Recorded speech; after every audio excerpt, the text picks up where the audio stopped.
Please do subscribe to Prajabheri News Channel.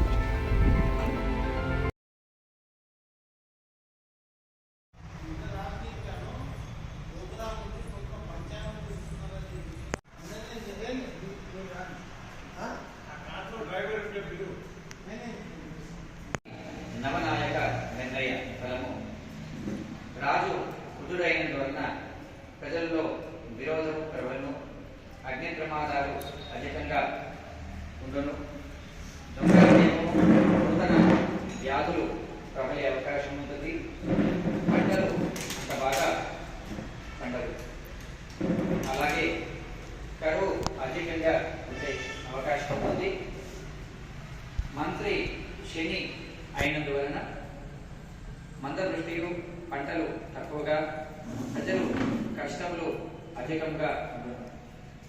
నాయకులు సరి అయిన నిర్ణయాలు తీసుకోలేక ఇబ్బందులు పడతారు. ఇక కొత్త వ్యాధులు ప్రబలే అవకాశం ఉంటుంది. ఇక సైన్యాధిపతి కూడా శని అయినందువలన పాలకులు అన్యాయంగా ప్రవర్తించే అవకాశం ఉంటుంది. కోర్టులు అనేకమైనటువంటి వ్యతిరేకమైనటువంటి తీర్పులు వెలువడే అవకాశం ఉంటుంది. ప్రజల్లో అవగాహన లోపం వల్ల అన్యోన్యత లోపించి కలహాలు ఏర్పడే అవకాశం ఉంది. ఇక సస్యాధిపతి కుజుడు అయినందువలన రాష్ట్రంలో అన్ని ప్రాంతాల యందు కూడా సస్యాలు కూడా వర్షాలు ఉంటాయి. ఎర్రటి భూములు చాలా చక్కగా ఫలితాన్నిస్తాయి. మిర్చి పంట అధిక దిగుబడి వలన రైతులు ఆశించినంత మేరకు లబ్ధిని పొందగలుగుతారు. ఇక ధాన్యాధిపతి చంద్రుడు అయినందువలన పాడి పరిశ్రమలు విపరీతంగా అభివృద్ధి చెందుతాయి. ప్రజలు సంపూర్ణ ఆరోగ్యవంతులై ఉంటారు, సౌఖ్యవంతంగా ప్రజలు ఉంటారు. ఇక అధ్యాధిపతి శని అయినందువలన నువ్వులు, మినుములు, ఉలువలు, నూనె జాతులు, నల్లటి ధాన్యములు ధరలు పెరుగుతాయి. నల్లరేగడి నేల యందు పంటలు అధికంగా దిగుబడిని ఇస్తాయి. నిమ్న జాతుల వారు పెద్ద పదవుల యందు నియమింపబడతారు. ఇక మేఘాధిపతి శని అయినందువలన స్వల్ప వర్షములు, మేఘములు ఉన్నప్పటికీ వర్షములు తక్కువగా కురియును. కొన్ని వస్తువుల యొక్క ధరలు తగ్గును. కొన్ని చోట్ల అధిక వృష్టి, మరికొన్ని చోట్ల అనావృష్టి కలిగే అవకాశం ఉంటుంది. నల్లటి ధాన్యాలు విపరీతంగా పండుతాయి. రసాధిపతి గురువు అయినందువలన సస్యానుకూల వర్షాలు కొన్ని చోట్లలో ఉంటాయి. అడవులను అభివృద్ధి పరుస్తారు. అలాగే నీరసాధిపతి కుజుడు అయినందువలన కస్తూరి, రాగి, రత్నచందనము, పగడములు, బంగారము, అగరు, కుంకుమ మొదలగు ఎర్రటి వస్తువులు సమృద్ధిగా లభిస్తాయి. రియల్ ఎస్టేట్ వ్యాపారము చాలా అభివృద్ధి చెందే అవకాశం ఉంటుంది. పశుపాలకులు ఎప్పుడైనందువలన పాడి పంటలు తక్కువగా ఉండే అవకాశం ఉంటుంది. స్థాన సంరక్షకుడు బలరాముడు అయినందువలన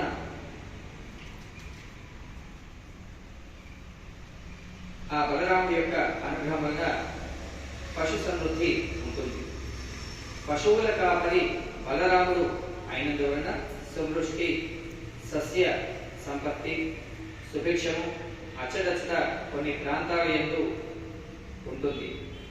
ధరలు, వస్తువుల యొక్క ధరలు హెచ్చు తగ్గులుగా ఉంటాయి.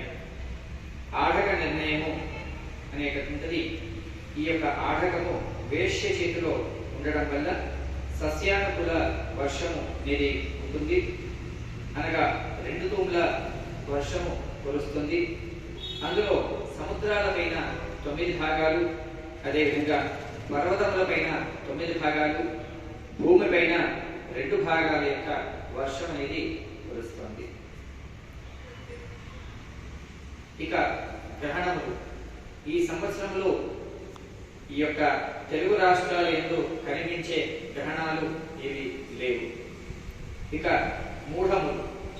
గురుమూఢమి చైత్ర బహుళ దశమి శుక్రవారం అనగా 3/5/2024 నుండి వైశాఖ బహుళ ద్వాదశి సోమవారం అనగా 3/6/2024 వరకు గురుమౌఢ్యమి. ఇక శుక్రమౌఢ్యమి చైత్ర బహుళ పంచమి ఆదివారము అనగా 28/4/2024 నుండి ఆషాఢ శుద్ధ పంచమి గురువారం అనగా 11/7/2024 వరకు శుక్రమౌఢ్యమి మరియు 18/3/2025 పాల్గొన బహుళ చవితి మంగళవారం నుండి 28/3/2025 పాల్గొన బహుళ చతుర్దశి శుక్రవారం వరకు శుక్రమౌఢ్యమి ఉంది. ఇక పుష్కరాల విషయానికి వస్తే చైత్ర బహుళ నవమి గురువారం అనగా 2/5/2024 నుండి వైశాఖ శుద్ధ షష్ఠి సోమవారం అనగా 13/5/2024 వరకు సార్థ త్రికోటి తీర్థరాజ సరిత నర్మదా నదికి ఈ సంవత్సరము పుష్కరాలు అనేటటువంటివి ఉన్నాయి. ఇక మేషాది ద్వాదశ రాశుల యొక్క ఆదాయ వ్యయాలు, రాజభోజ్య రాజ్య అవమానాలు మనం ఇక తెలుసుకుంటాం. 8 ఆదాయము, 14 వ్యయము, 4 రాజ పూజ్యము, 3 రాజ్య అవమానం. ఇక వృషభ రాశి వారికి 2 ఆదాయము, 8 వ్యయము, 7 రాజపూజ్యము, 3 రాజ్య అవమానం. ఇక మిథున రాశి వారికి 5 ఆదాయము, 5 వ్యయము సమానంగానే ఉంటుంది. ఇక 3 రాజపూజ్యము అయితే 6 రాజ్య అవమానం. అనగా 3 మెచ్చుకునేవాడు ఉంటే 6 కోప్పడేవాడు అర్థం. అలాగే కర్కాటక రాశి వారికి 14 ఆదాయము, 2 ఖర్చు. అలాగే 6 రాజపూజ్యము, 6 రాజ్య అవమానం. ఇక సింహరాశి వారికి 2 ఆదాయము, 14 వ్యయము, 2 రాజపూజ్యము, 2 రాజ్య అవమానం. ఇక కన్యా రాశి వారికి 5 ఆదాయము, 5 వ్యయము, 5 రాజపూజ్యము, 2 రాజ్య అవమానం. తులా రాశి వారికి 2 ఆదాయము, 8 వ్యయము, 1 రాజపూజ్యము, 5 రాజ్య అవమానం. వృశ్చిక రాశి వారికి 8 ఆదాయము, 14 వ్యయము, 4 రాజపూజ్యము, 5 రాజ్య అవమానం. ధనుస్సు రాశి వారికి 11 ఆదాయము, 5 వ్యయము, 7 రాజపూజ్యము, 5 రాజ్య అవమానం. మకర రాశి వారికి 14 ఆదాయము, 14 వ్యయము సమానంగానే ఉంది. అలాగే 3 రాజ్యపూజ్యము, 1 రాజ్య అవమానం. ఇక కుంభరాశి వారికి 14 ఆదాయము, 14 వ్యయము, 6 రాజపూజ్యము, 1 రాజ్య అవమానం. ఇక మీనరాశి వారికి 11 ఆదాయము, 5 వ్యయము, 2 రాజపూజ్యము, 4 రాజ్య అవమానం. ఈ విధంగా వెరసి పూర్తిగా అన్ని రాష్ట్రాల వారికి కలిపి 96 ఆదాయంగా ఉన్నట్టయితే 108 వ్యయంగా ఉంది. ఖర్చు ఎక్కువగా సూచిస్తోంది. ఇక రాజపూజ్యము అనేటటువంటిది అన్ని రాష్ట్రాలకు కలిపి 46, అలాగే రాజ్య అవమానం అనేటటువంటిది 43. ఇందులో రాజపూజ్యము అనేది ఎక్కువగా సూచిస్తుంది కాబట్టి ఈ సంవత్సరము ఎక్కువగా మనం పేరు ప్రఖ్యాతులు కొంత పొందే అవకాశం ఉంది అని మనకు దీని ద్వారా సూచనప్రాయంగా తెలిసి వస్తుంది. ఈ విధంగా 12 రాష్ట్రుల యొక్క ఆదాయ వ్యయాలు, రాజపూజ్య రాజ్య అవమానాలు ఈ విధంగా ఉన్నాయి. విషయానికి వచ్చినట్లయితే కనుక సాధారణంగా వర్షం ఎంత శాతం ఉంటుంది అనేటటువంటిది ఇది మనం చూస్తాము. ఈ సంవత్సరము వర్షము 15%, ధాన్యము 13%, శీతము అనగా చల్లదనము 15%, తృణము 7%, ఉష్ణము అనగా వేడి 12%, మారుతము అనగా గాలి వీచుట 9%, ప్రజల యొక్క వృద్ధి అవ్వడము 15% అయినట్లయితే కనుక 13% నాశనం అనేటటువంటి రాజ విగ్రహము 15%, ఉగ్రము అనగా కోపము 6%, పుణ్యము 4% అయితే పాపము 8%, వ్యాధి ప్రబలనము అనేటటువంటిది 13%, ఉపశమనము 0%, ఆచారాలు పాటించేటటువంటి వాళ్ళు 5% అయితే అనాచారం ఉండేటటువంటి వాళ్ళు కూడా 5%గా ఉన్నారు. ఇక జననాలు 15 అయితే మరణాలు 5%, దేశంలో ఉపద్రవము అనేటటువంటిది 8% అయితే కనుక దేశంలో స్వాస్థ్యం అనేటటువంటిది 1%, దొంగల యొక్క భయము 1%, అగ్ని భయము 8%, శాంతి అనేటటువంటి కూడా 8%, మృగాల యొక్క జంతువుల యొక్క ఉత్పత్తి 6%, అలాగే మృగాలకు అరిష్టము అనేటటువంటిది 7%. ఇక కీటకాల వల్ల భయము అనేటటువంటిది 7% అయినట్లయితే కనుక అదేవిధంగా మూషికాలు 5% జన్మించినట్లయితే కనుక 8% వాటి యొక్క నాశనం అనేటటువంటిది ఉంది. అలాగే ద్వేషము అనేటటువంటిది 3%, ప్రతిష్ట అనేటటువంటిది 17%, అప్రతిష్ట 9%. ఈ విధంగా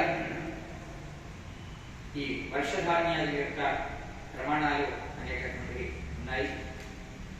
ఏది ఏమైనప్పటికీ ప్రతి రాశి వారు కూడా మీ ఇష్టదేవత కులదేవతను ఆరాధిస్తూ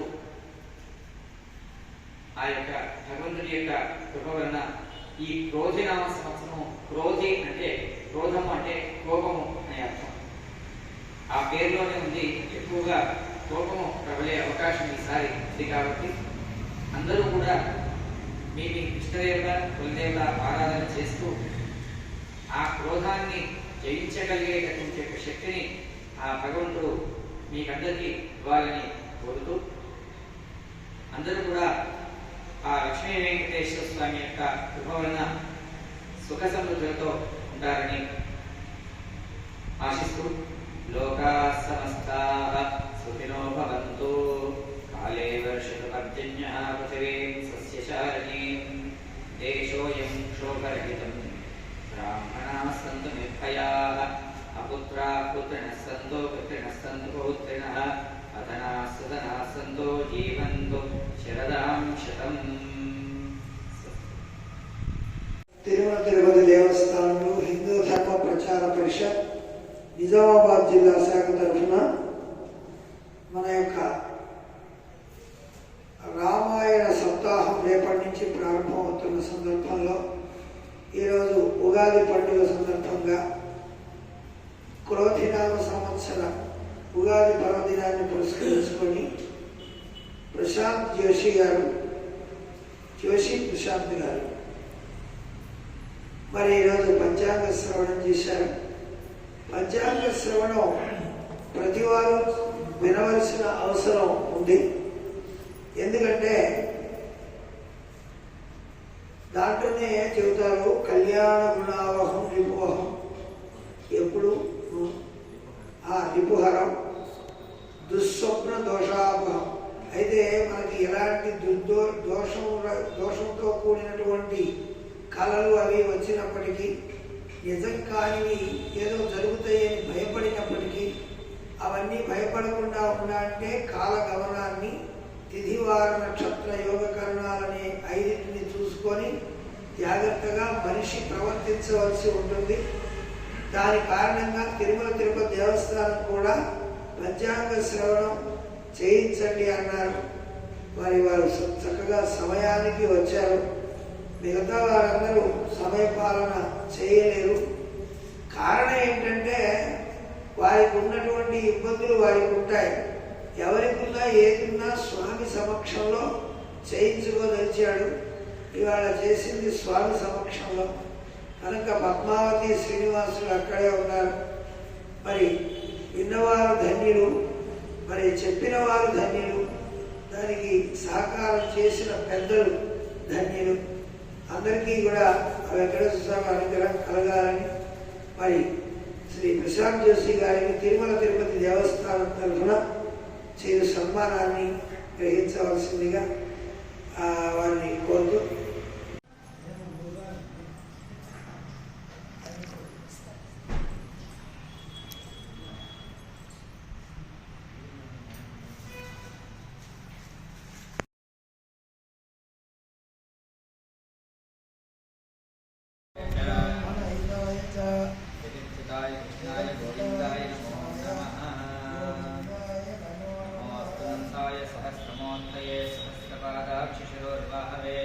सहस्रनाम्ने पुरुषाय शाश्वते सहस्रकोटे कथाकारिणे नमः।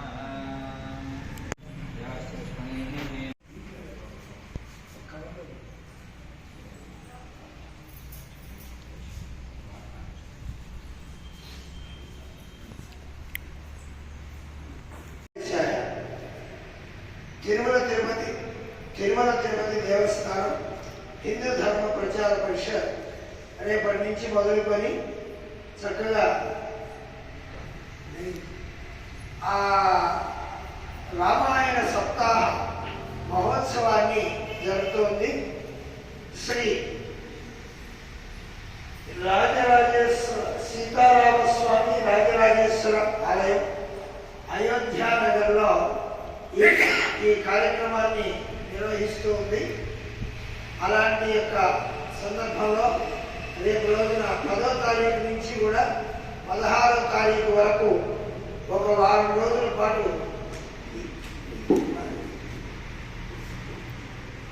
ఒక 7 రోజుల పాటు రామాయణ సప్తాహ కార్యక్రమాన్ని నిర్వహిస్తూ ఉంది. రోజుకు అంశం చొప్పున రేపటి రోజున శ్రీరామ నవమి యొక్క ప్రాధాన్యత, రాముడు ధర్మస్వరూపుడు అనేటువంటి రామాయణంలో సేవాధర్మం, రామాయణం ఇంటింటి కథ, శ్రీరామ రాజ్యం, రామాయణం జాతికి సందేశం, ఇలా రోజుకో అంశం చొప్పున ఉంటాయి. అదేవిధంగా మరి తల్లావచ్చల మహేష్ బాబు గారు, గణపతి అశోక్ శర్మ గారు, చిరంజీవాచార్య గారు, పద్మనాభ శాస్త్రి గారు, కాసల నరేష్ రావు గారు, వేలేటి పశుపతి శర్మ గారు లాంటి, శశికాంత్ జోషి గారు లాంటి మరి వక్తలు చక్కగా ఈ అంశాల గురించి కార్యక్రమాన్ని చేస్తారు. రేపటి రోజున శ్రీ గణపతి అశోక్ శర్మ గారు ఉపన్యాసాన్ని నిర్వహిస్తారు. రేపటి కార్యక్రమానికి ఎమ్మెల్యే గారు శ్రీ అర్బన్ సూర్యనారాయణ గారు కూడా ఇచ్చేస్తున్నారు. కనుక భక్తులందరూ హాజరు కావాల్సిందిగా కోరుతున్నాం. నమో వెంకటేశ్వర.